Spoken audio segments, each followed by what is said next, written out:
Bismillah ve salatu ve selamu ala Resulillah ve ala alihi ve sahbihi ve men vala. Muhammed ibn İsmail el-Bukhari rahmetullahi aleyhi Sahih Bukhari namlı kitabda bugün şu juniş hakkında bizge mezmun sunuvatıdı.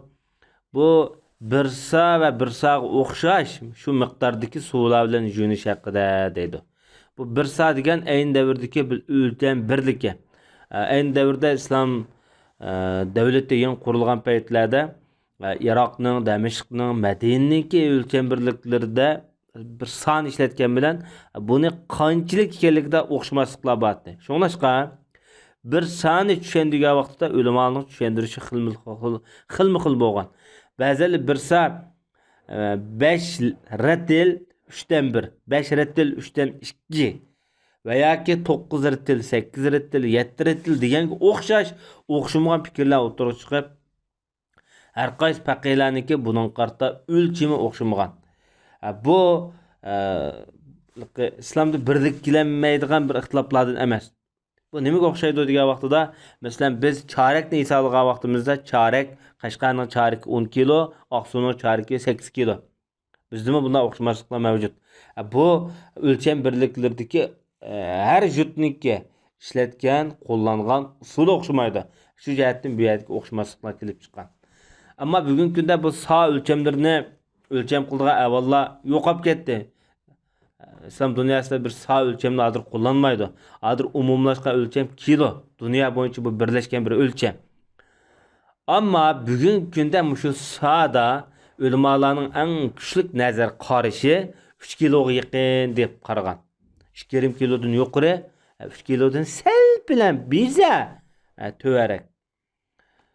Demek Peygamber sallallahu aleyhi 3 kilo atraflık su bilen jo'natdi demekçi. Endi bu 251 numaralı hadisde İmam Bukhari rahmetullahi aleyh bizge Abdullah ibn Muhammed hadis sözlep bergen idi deydi. Bu kişi İmam Bukhari'ninki büyük ustazlardan Abdullah ibn Muhammed el-Juafi degan boludu. Bu kişiniki tercümali başta ötken. Bu kişi deydi bana Abdüssemet hadis sözlep bergen idi deydi. Abdüssemet bu munayet dağlık muhaddislerden Abdüssemet ibn Abdülvaris deymiz. Özüne ait işencilik deb tariflengen dağlık öz devirdeki muhaddis Hicriye 207-yili ölüp ketken. Bu kişi İmam Ahmed ibn Hanbal'ning, İshaq ibn Rahavi'ning, Yahya ibn Ma'in'ning, yani demek İmam Bukhari'ninki ustazlarının ustaz oludu bu adam. Yani bu adam deydi, bana Şuabe hadis sözlep bergen idi deydi. Bu Şuabe ibn Haccac neç qatım tarixi ötken. Bu kişi deydi, bana Abu Bakr ibn Hafs degan kishi hadis so'zlab bergan edi deb shundaq deydi. Undaqda bu Abu Bakr ibn Hafs degan kishini kim o desak, Sa'd ibn Abi Waqqas radhiyallohu anhuninki çevirisi. Özü tabiin, dağlık muhaddis, hadis ilmida meşhur. Hatta bu kişinin ba'zilar sahabimki deyishgan, ama sahabi ekanligini aytdi. Töven bu kishi o'zi tabiinlar ichidan aytdi, kichik tabiinlar Qatar'a girdi. Demek bu kişi İmam Nesai'ninki, başka muhaddislarninki nazarida işencilik deb tariflengen. Yani bu kişi deydi, men Abu Salim'ning mundaq deganligini anglagan edim deb shundaq deydi. Bu yerdagi Abu Salime Abdurrahman ibn Avf'ninki o'g'li, ismi Abdullah. Bu kişininki tercümalim ötken.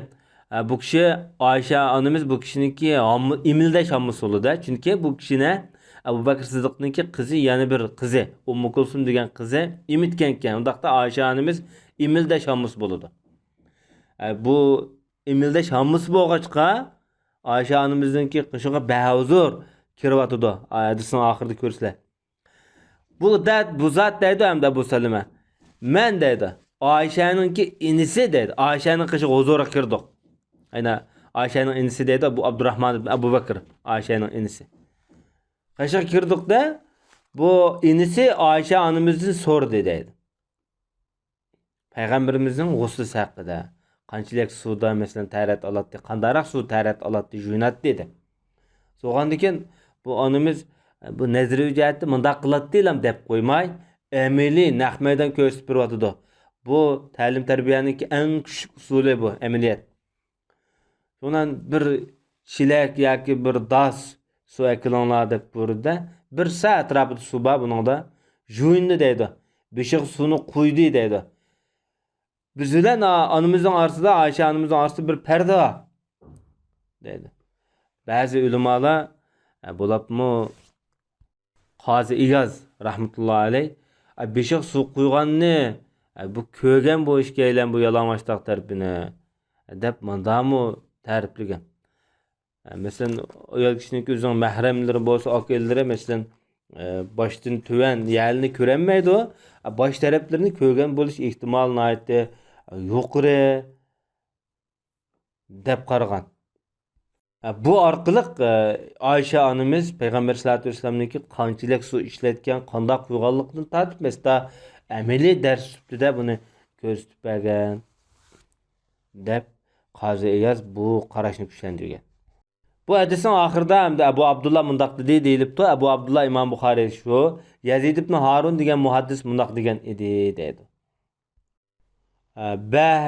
Bahz degen kişi Şu'be degen kişiden rivayet kılıp bu yerde bir sa miqdarida qadra sa'in deb başta nahven min sa'in degen bir sa etrafıda bu yerde qadr sa'in deb rivayet qilgan deb bu yerdeki ibaratınki o'xshamaslik tarafine bayon qilyapti. Bu yerdeki Bahz, Cuddi, Yazid ibn Harun degen kişilerin hemmisi aynı devirdeki muhaddisler bularning tercümanını başka hadisindeki metnisde okuyalımız inşallah. Demek Peygamber sallallahu aleyhi ve sellem müşahede bir sa yani 3 kilo suda juynagan demekçi. Hem de 252 numaralı hadiste İmam Bukhari rahmetullahi aleyh bizge Abdullah ibn Muhammed hadis sözlep bergen idi dedi. Bayatınqı Ju'fiyga ustadı şu. Bu kişi dedi bizge Yahya ibn Adem hadis sözlep bergen idi dedi. Bu Yahya ibn Adem Hicriye 203. yılı yani miladiye 818. yılı ölüp ketken Kopi'ninki dağınlık muhaddis fakihlerden hesaplandı. Üzü Umevi cemaati tutuşudu. Azatkarlık mesela velilik noktasına. Bu kişi Hicriye 140. yıl tuğulgan Sübyan-ı Sevri'ninki büyük şagirdlerden buludu.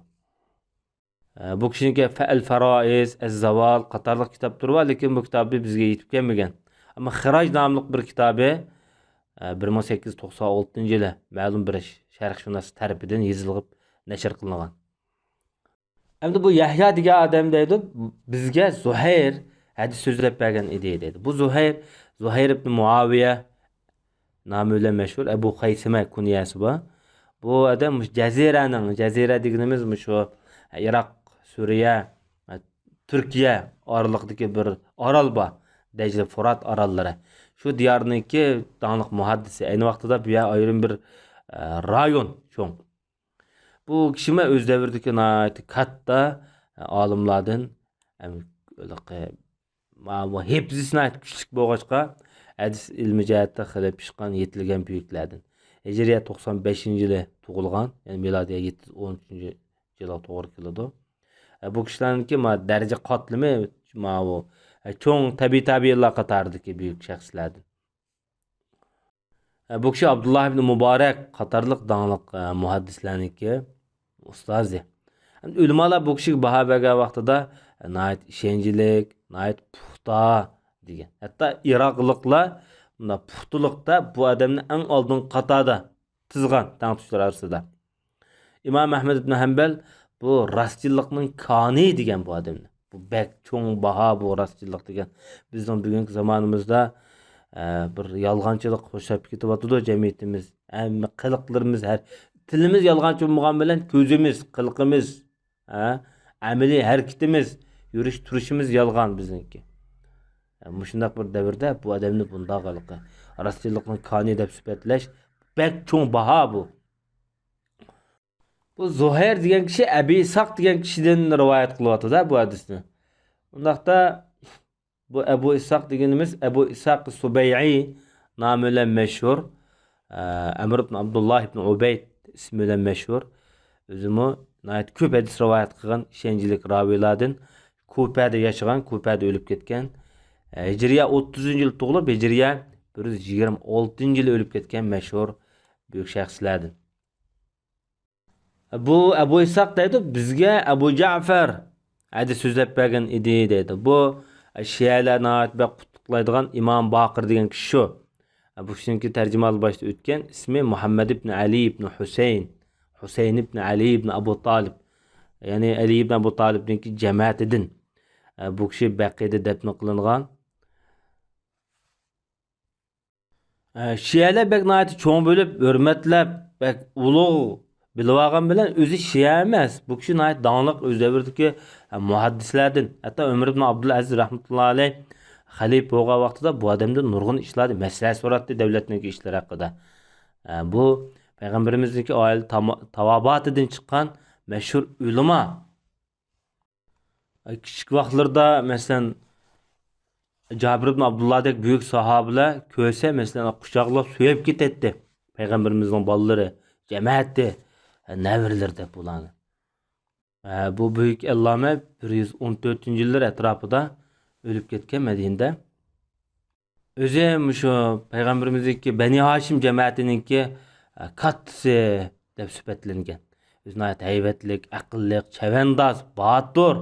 Hatta halifelik yaraydıgan derecede bütün süpetler tepildiğin bir adam. Endi bu adam rivayet kılıp deydi, bir kıtım Cabir ibn Abdullah'ın huzurida bo'lganken bu adamda, dadısı bilan birga.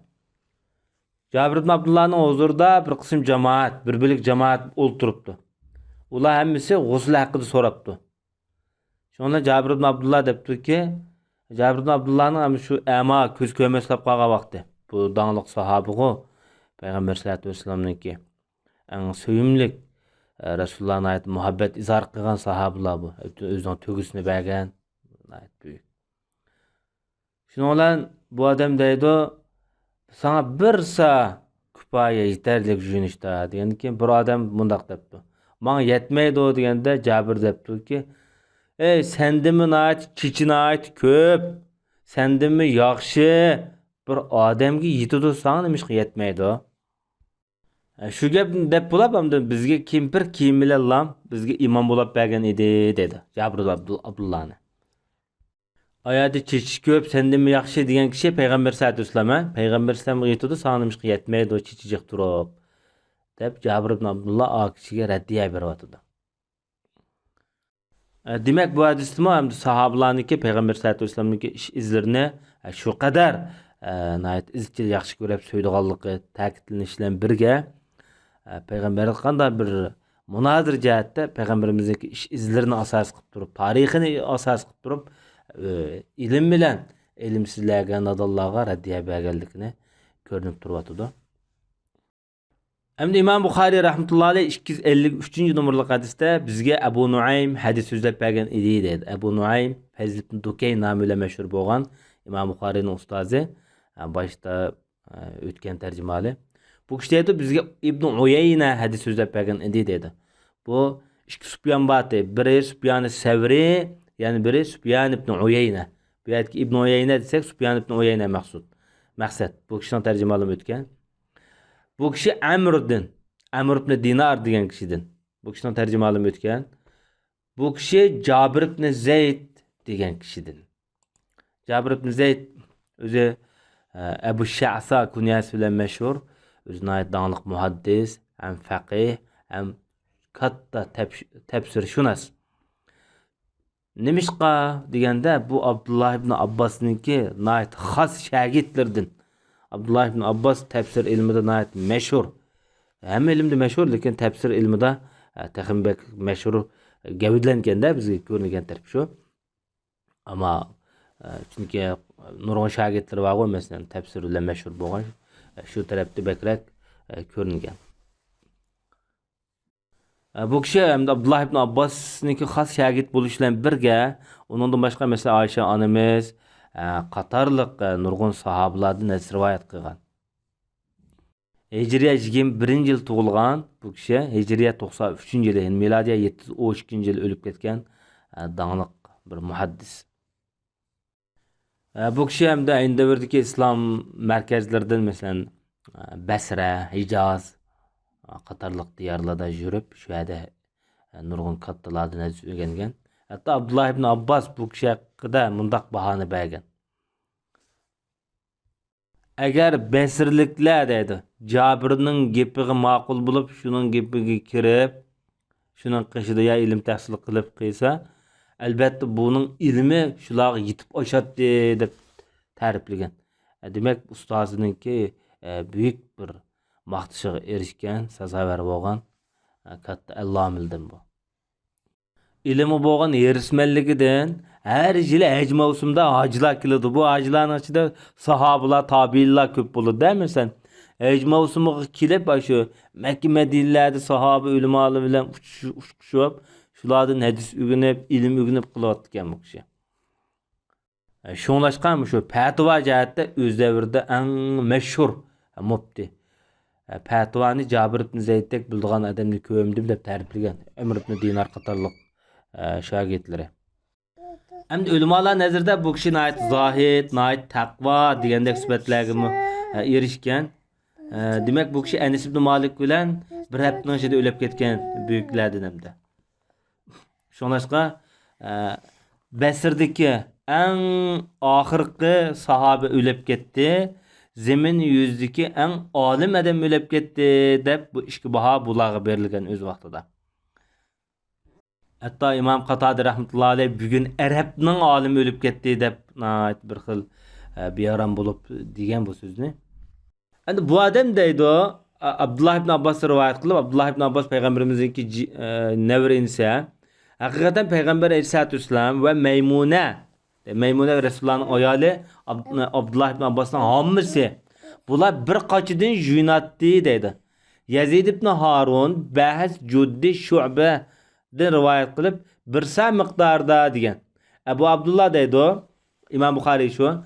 Sufyan ibn Uyayna Abdullah ibn Abbas'dan en ahirda degan gepi. İbn Uyayna ömrünün ahirida Abdullah ibn Abbas Meymuna orqali rivoyat qilgan so'zida mush qarashni yaqlaydi dedi. Yani bu yer demoqchi bo'lgani ayol bir tashtakda junsa ya bir dasta junsa, bir dastasini so'yilib junsa bo'ldi degan qarashni yaqlaydi demoqchi bo'lsa kerak. To'g'risi Abu Nuaym rivoyat qilgan shu debdi, yana shu bir chilakdan yoki bir dastan junish masalasi. Bu ba'zi bir hadislarda İslamiyetdagi dastlab davrlarda sal tanqidlangan, cheklangan mazmunlar. Lekin zahiri jihatdan bitqa vaqtida İbn Uyayna oxirgi umrida Abdullah ibn Abbas va Maymunadan bo'lgan rivoyatni deydi degan qaraganda shu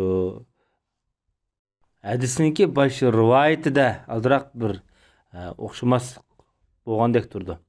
Mesela bir kısım muhaddisler bu Meymune anamızınki hadisi dese, bir kısımlar yak bu Abdullah ibn Abbas'ınki hadisi deb bir ixtilaf bo'lib, oxirgi umrda mush qarashni yaqlagan degan bo'lsa, lekin to'g'risi Abu Nuaymning degani shudir deb u bo'lsa, bu hadis Abdullah ibn Abbasga nisbat berilgan Abdullah ibn Abbas'ninki hadislarninki jumlasidan deb qaragan. Sallallahu ala nabiyina Muhammad va ala alihi va sahbihi ecmaîn.